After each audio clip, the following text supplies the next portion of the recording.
कई समस्याएं जिनका इंसान सामना कर रहे हैं वो सिर्फ इसलिए हैं कि हमने वो जागरूकता खो दी है कि कई शक्तियों के साथ तालमेल में कैसे रहा जाए। अगर आप जीवन के तालमेल में आ जाएं, तो आप भी सुबह 3 बजे के आसपास नींद से जाग जाएंगे। उस समय अगर आप बैठकर वो अभ्यास करें जिनकी आपको दीक्षा दी गई है, तो उससे सबसे ज्यादा फायदा होगा।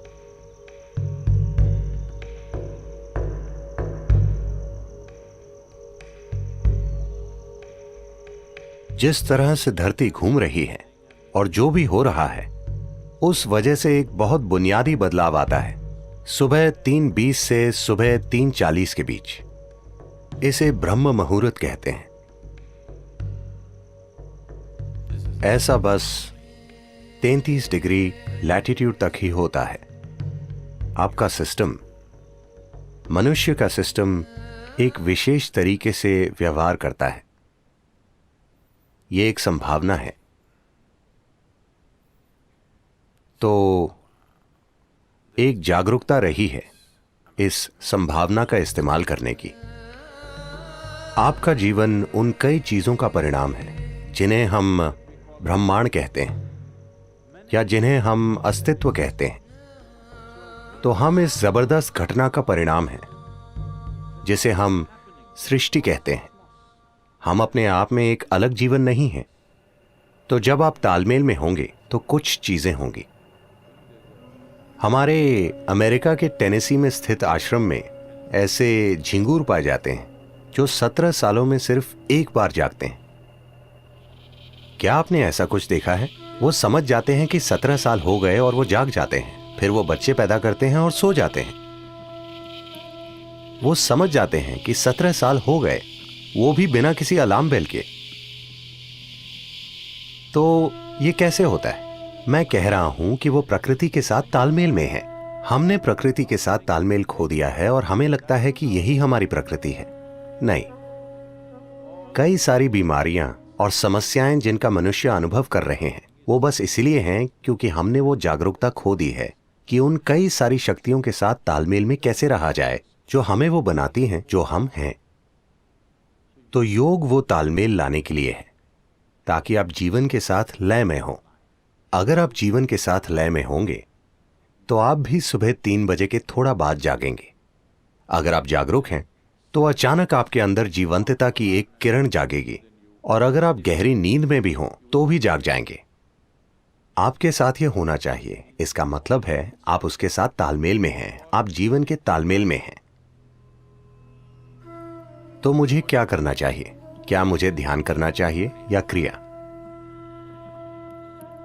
इससे फर्क नहीं पड़ता कि आप क्या करते हैं। आपको वो प्रक्रिया करनी चाहिए जिसकी आपको दीक्षा दी गई है,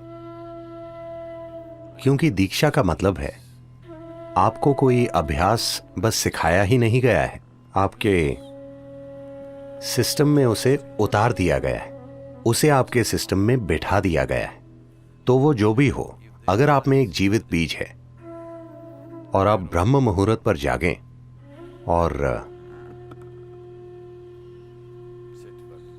वो अभ्यास करें, तो इससे सबसे ज्यादा फायदा होता है, क्योंकि तब धरती के बर्ताव का आपके सिस्टम पर वैसा ही असर होता है। अगर आप एक विशेष तरह से जागरूक हो जाएं, आपके अंदर एक खास स्तर की जागरूकता आ जाए, तो आप बस जान जाएंगे You will simply know when the time is. कि वो समय कब है। अगर आप सही समय पर सोने जाएंगे तो आपको घड़ी देखने की जरूरत नहीं होगी। आप हमेशा जान जाएंगे कि 3:40 बजे हैं, क्योंकि फिर शरीर एक अलग तरह से बर्ताव करता है। उस समय अगर आप बैठकर वो प्रक्रिया करें जिसकी आपको दीक्षा मिली है, वो नहीं जो आपने किताबों से पढ़ी है, तो सबसे ज्यादा फायदा होगा।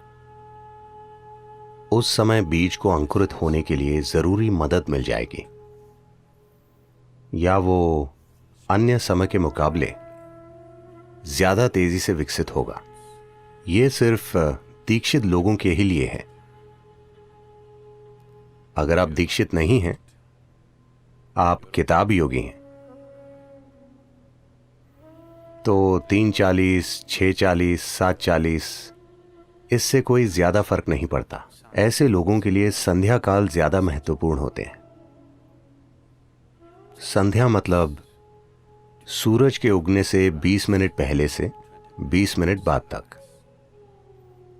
या सूरज डूबने से 20 मिनट पहले से 20 मिनट बाद तक। दोपहर और आधी रात के लिए भी यही सच है, लेकिन उनकी प्रकृति अलग है।